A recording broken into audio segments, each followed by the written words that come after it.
Assalamualaikum warahmatullahi wabarakatuh. Salam sejahtera. Perkenalkan, nama saya Salifil Lauli dengan NPM 202143501755 dari Fakultas Teknik dan Ilmu Komputer Universitas Indonesia PGRI. Saat ini saya akan melakukan simulasi program tugas akhir saya dengan judul Sistem Pakar Diagnosa Penyakit Kulit pada praktek Dr. Bernan Gamaliel menggunakan metode forward chaining. Oke, langsung aja saya akan memulai programnya. Untuk menu pertama yaitu menu login. Nah, login ini dilakukan oleh user ketika sudah memiliki akun sebelumnya. Namun ketika belum memiliki akun, bisa membuatnya di menu registrasi. Kita bisa membuat registrasi, kita bisa melakukan registrasi dengan menekan tombol registrasi.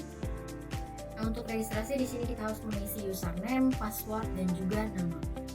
Untuk username akan menginput info ini.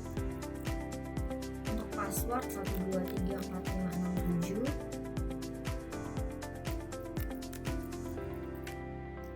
Nama Salevi Lauli. Registrasi berhasil.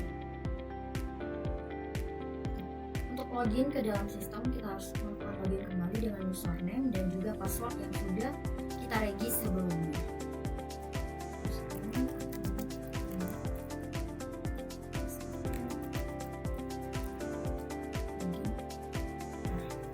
Berhasil login, dan ini adalah tampilan untuk menu utama pada sistem pakar diagnosa penyakit kulit. Di sini terdapat beberapa menu, yaitu beranda, data gejala, data penyakit, data pasien, basis pengetahuan, diagnosa, rekam medis, dan juga tombol keluar. Kita akan masuk ke dalam data gejala. Nah, ini adalah tampilan untuk data gejala. Di sini saya sudah menginput sebanyak 53 data gejala untuk menjadi basis data pengetahuan dalam sistem pakar yang akan dipakai nantinya. Namun ketika kita mau menambah berdasarkan juga kebutuhan klinik, misalkan ada tambahan gejala, kita bisa menambahkan dengan ID gejala G54, kemudian nama gejala misalkan bintik. Kita simpan, akan tersimpan. Namun ketika kita mau mengubah data ini, misalkan kita mau menambah bintik kecil, kita klik tombol ubah, maka akan berhasil diubah. Namun karena data ini tidak kita gunakan, maka kita hapus saja. Berhasil dihapus. Oke, untuk selanjutnya kita akan masuk ke menu data penyakit. Nah, untuk penyakit sendiri saya sudah menginput sebanyak 15 penyakit berdasarkan data gejala yang sudah diinput sebelumnya. Nah, untuk penyakit ini kita juga bisa mengubah, menyimpan maupun menghapus. Di sini saya mencoba untuk menambah satu penyakit dengan ID P16 dengan nama penyakit bisul. Solusi menggunakan salak. Misalkan kita simpan, data berhasil disimpan. Juga ketika kita mau mengubah penyakit ini, kita menghapus gunakan salak, kita tambahkan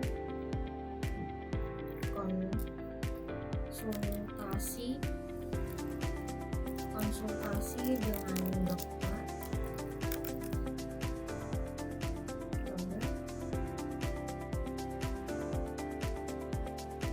Data berhasil diubah, solusinya berubah menjadi konsultasi dengan dokter.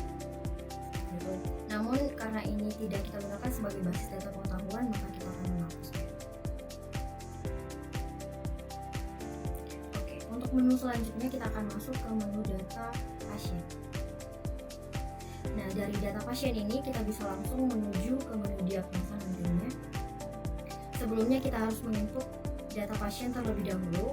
Misalkan untuk data ID pasien ini kita input P007, nama lengkapnya Linda Lauli, alamat Jalan Ratu Pandan,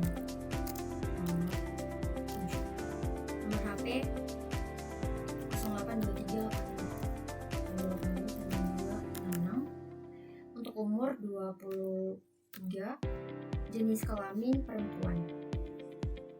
Tanggal daftar tahun 2025, bulan 7, tanggal 12. Kita simpan. Data berhasil disimpan. Nah, ini adalah data yang baru saja kita input. Untuk melakukan diagnosa, kita bisa mengklik tombol diagnosa di sini. Nah, ini adalah tampilan untuk diagnosa penyakit kulit. Di sini sudah tersedia gejala-gejala yang sudah kita masukkan pada menu data gejala sebelumnya.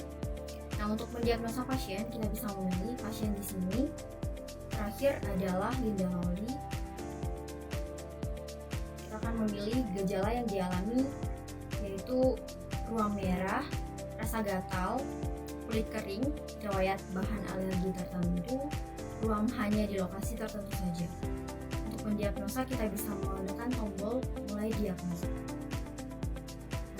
Di sini ditampilkan hasil diagnosa dari pasien Linda Lowry dengan hasil diagnosa yaitu allergic contact dermatitis dengan gejala yang dialami seperti yang kita input tadi, yaitu ruam merah, rasa gatal, kulit kering, riwayat alergi bahan tertentu, dan ruam hanya di lokasi tertentu saja.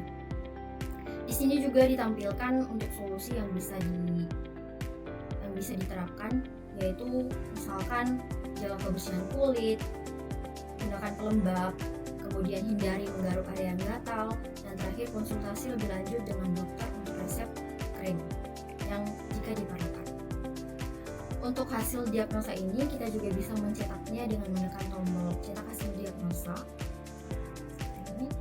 Nah, untuk pasien tadi kita bisa mencarinya di sini. Linda Lowry. Cari. Nah, ini adalah pasien Linda Lowry dan untuk diagnosanya ditampilkan di sini juga akan diketahui oleh dokter pemeriksa dengan tanggal pemeriksaan.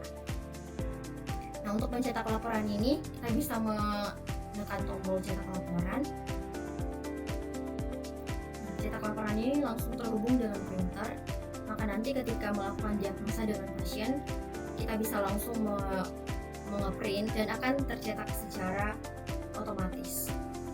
Nah, selanjutnya kita akan kembali. Tombol kembali ini akan menuju ke menu diagnosa. Namun saya mau kembali ke menu utama. Nah, selanjutnya adalah menu basis pengetahuan. Ini adalah tampilan dari menu basis data pengetahuan. Di sini adalah penerapan dari forward chaining sendiri.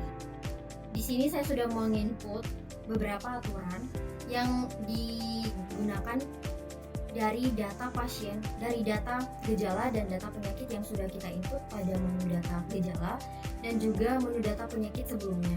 Misalkan di sini kita mau menghapus salah satu aturan, yaitu ini. Data gejalanya ada demam, kemudian penyakitnya campak. Kita hapus aturan, data berhasil dihapus.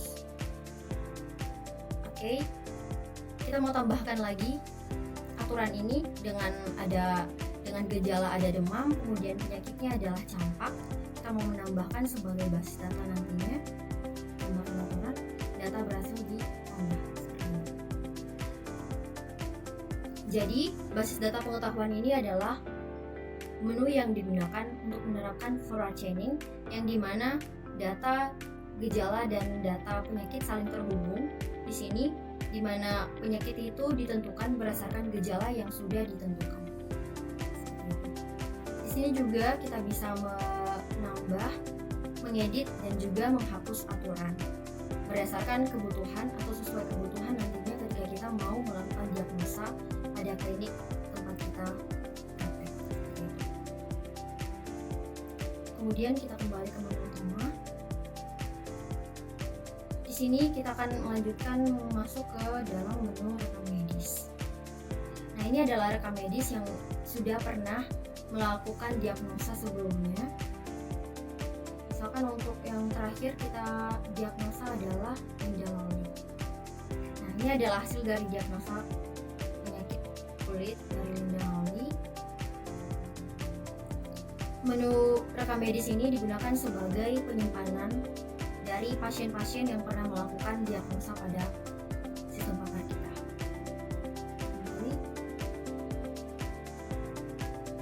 Demikian saja simulasi program dari sistem pakar yang sudah saya buat sebagai tugas akhir saya. Saya ucapkan terima kasih. Wassalamualaikum warahmatullahi wabarakatuh.